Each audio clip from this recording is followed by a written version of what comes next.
गोपीनाथ मुंडे की आकांक्षाएं पूरी नहीं हुई थी, ये बेटी उसे पूरा करेगी।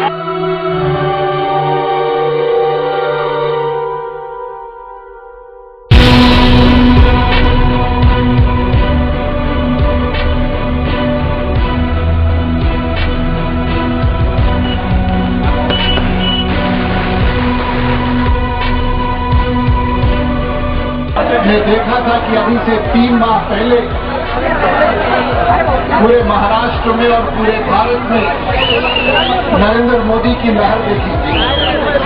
शायद ऐसा प्रतीत हो रहा है आज कि महाराष्ट्र में गोपीनाथ मुंडे की बेटी पंकजा की लहर यहाँ हाताळलेली बाबांना अजून देताना शपथ खाल्ली की गोपीनाथ मुंडे हे नाव मी जगाला कधीही विसरू देणार नाही।